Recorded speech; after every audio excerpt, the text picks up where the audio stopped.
Dr. Ashton, let me ask you something. Did you think your mama lied to you when you were growing up?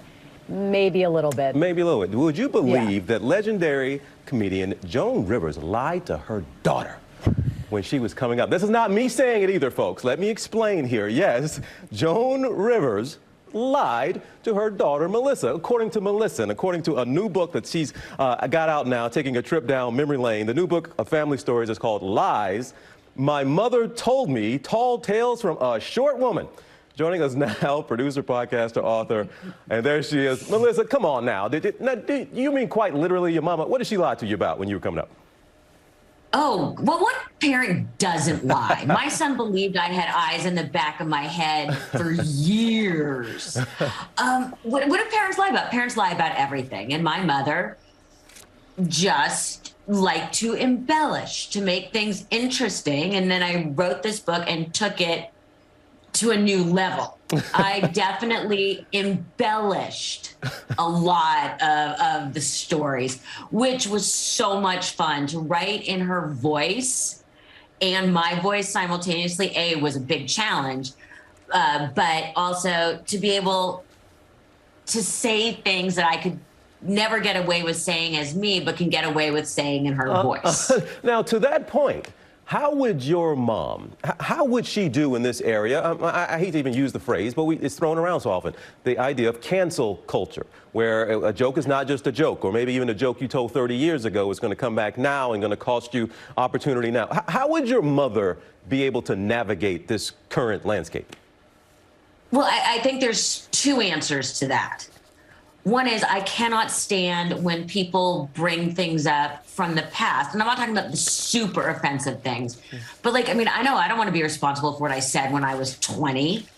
You know, it takes away people's ability to grow and change. I honestly believe that my mother would be making fun of cancel culture in her act. Because it's just, it's low-hanging fruit. You got to help me here with the book, because it says, warning, it's a work of nonfiction, but then the non is kind of crossed out. How much of it, what's true in this book, Melissa? What's true? We did have Thanksgiving dinner. Yep.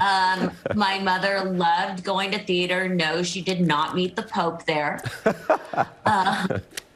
What else?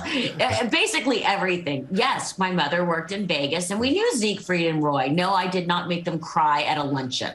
Okay. So to your point, it's based, so maybe the foundation is true, and then the embellishments go from there. What do you take from your mom when it comes now to your son who was home during the pandemic, but I understand now has gone back to college, is out of the house, and you miss him, sure, but you want him back forever?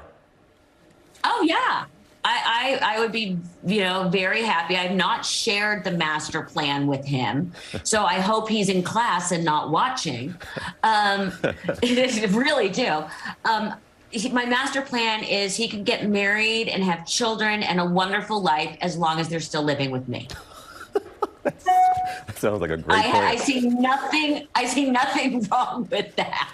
Okay. Well, let me end on this note with you. Given, look, the news day in, day out can be pretty horrible with what we've seen for the past number of weeks in Ukraine, what we've just seen with the subway shooting here in New York. But you always talk, and you always have a way of, it's in your nature and it's in your bloodline, really, just laughter and humor. And just speak for a moment just how important it is. I know even dark humor sometimes is what you go for, but how important it is in these times to make sure we keep a sense of humor and laugh.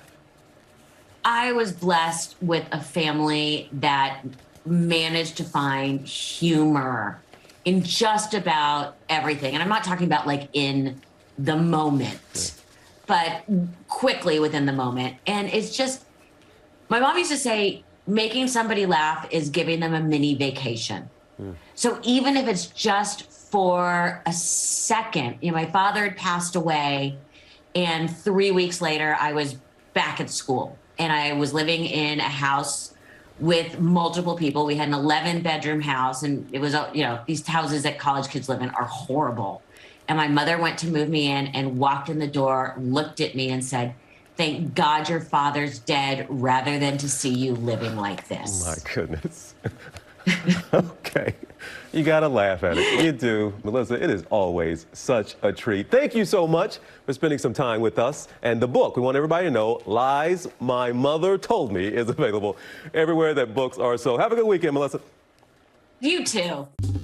Well, hey there, GMA fans. Robin Roberts here. Thanks for checking out our YouTube channel. Lots of great stuff here. So go on, click the subscribe button right over here to get more of awesome videos and content from GMA every day, anytime. We thank you for watching, and we'll see you in the morning on GMA.